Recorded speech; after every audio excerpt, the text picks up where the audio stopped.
तूल पकड़ता हुआ चला जा रहा है। अभ्यर्थियों के बीच में बेहद ही नाराजगी देखने को मिल रही है। अभ्यर्थी सड़कों पर उतरने के लिए मजबूर है। जहां पर ये सरकार ये कहती हुई नजर आती थी कि महिलाओं का सम्मान उनके लिए सर्वोपरि है, आज देखने को मिल रहा है कि वही बेटियां सड़कों पर उतरने के लिए मजबूर है। उन्हें सड़कों पर घसीटा जा रहा है और अभ्यर्थी बस यही गुहार लगा रहे हैं कि आखिर 7 सालों के संघर्ष का उन्हें फल क्यों नहीं मिल रहा है, आखिर पिछले 7 सालों से उनके साथ न्याय क्यों नहीं हो रहा है। और ये मामला सिर्फ अभ्यर्थियों का मामला नहीं रह गया, बल्कि एक जनमानस का मामला। और वहीं दूसरी तरफ विपक्ष की तरफ से भी लगातार सवाल खड़े किए जा रहे हैं। देखने को मिला कि कल जब केशव प्रसाद मौर्य के आवास पर अभ्यर्थियों के द्वारा घेराव किया गया तो उसके तुरंत बाद ही अखिलेश यादव, जो कि समाजवादी पार्टी के राष्ट्रीय अध्यक्ष है, उनके द्वारा एक ट्वीट किया जाता है जिस पर उन्होंने बहुत सारे सवाल खड़े कर दिए। फिलहाल स्क्रीन पे एक ट्वीट चल रहा है, सबसे पहले आप वो देखिए। इस ट्वीट में साफ तौर पे ये बात लिखी हुई है कि 69,000 भर्ती में पीडीए समाज के साथ हुए अन्याय की लड़ाई में जो हमारे साथ नहीं है, अब उन सबके ऊपर से अभ्यर्थियों का विश्वास पूरी तरह से उठ गया है।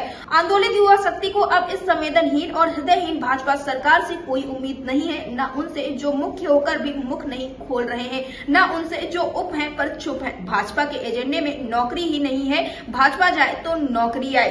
ये ट्वीट किया गया है अखिलेश यादव के द्वारा, क्योंकि कल की जो तस्वीरें निकलकर सामने आई थी वो काफी ज्यादा संवेदनशील और दर्दविदारक थी, जिसमें देखने को मिला कि कई सारी महिलाओं को सड़कों पर घसीटा जा रहा था। यहाँ तक कि एक महिला ने तो ये बोल दिया, जब केशव प्रसाद मौर्य के आवास का घेराव कर रही थी, उन्होंने अपने हाथ से चूड़ी निकाली और ये कहने लगे कि अगर मौर्य समाज की बेटी को केशव प्रसाद मौर्य आज न्याय नहीं दिला पा रहे तो वो अपने हाथों में ये चूड़ियां पहन ले। अभ्यर्थी इतने ज्यादा परेशान है कि उन्हें ये नहीं समझ में आ रहा है कि आखिर वो करे तो क्या करे, आखिर किसके पास जाए, क्योंकि मुख्यमंत्री योगी आदित्यनाथ उनसे मिलने के लिए तैयार नहीं है। कोर्ट से उन्हें न्याय नहीं मिल पा रहा है। जितने भी अन्य नेता मंत्री अधिकारियों के पास ये अभ्यर्थी जाते हैं तो वहां से महज इन अभ्यर्थियों को आश्वासन मिलता है। जब किसी के आवास का घेराव करते हैं तो पुलिस उन्हें गाड़ियों में भरकर इको गार्डन भेज देती है। लखनऊ के इको गार्डन में लगातार इन अभ्यर्थियों का प्रदर्शन चल रहा है, लेकिन फिर भी सरकार की तरफ से इनकी सुध नहीं ली जा रही है। इस वक्त पर इतनी ज्यादा परेशानी है अभ्यर्थी की, इनका यही कहना है कि आर्थिक रूप से तो हम कमजोर थे ही, लेकिन अब धीरे धीरे हम मानसिक रूप से भी कमजोर होते हुए चले जा रहे हैं। जो सरकार ने वादे किए थे कि रोजगार होगा, लेकिन आज वो रोजगार नहीं है। बस सरकार भाषणों में ये कहती हुई नजर आती है, अखबार की लाइनों में ये लिखा होता है कि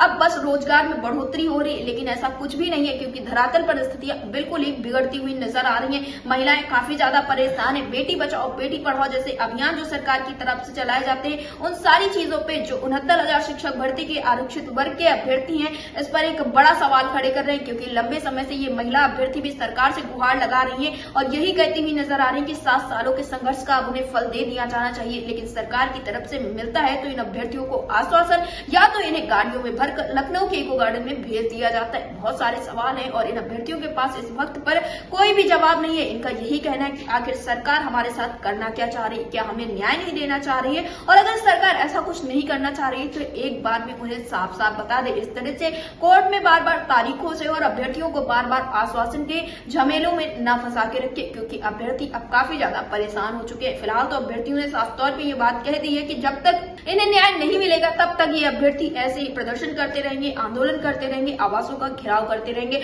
अब देखना ये होगा कि आखिर सरकार क्या कुछ करती है, क्योंकि विपक्ष भी अब इस मामले में काफी ज्यादा आवाज उठाता हुआ नजर आ रहा है। विपक्ष की तरफ से लगातार निशाना साधा जा रहा है सरकार के ऊपर। अब देखना ये होगा कि सरकार आखिर क्या कुछ कदम उठाती है, क्योंकि 2027 के चुनाव में अब ज्यादा दिन नहीं बचे हैं और बहुत जल्दी जब 2027 का चुनाव होगा तब सरकार को इसका खामियाजा जरूर भुगतना पड़ेगा। अब देखना ये होगा कि आखिर सरकार क्या कुछ करती है।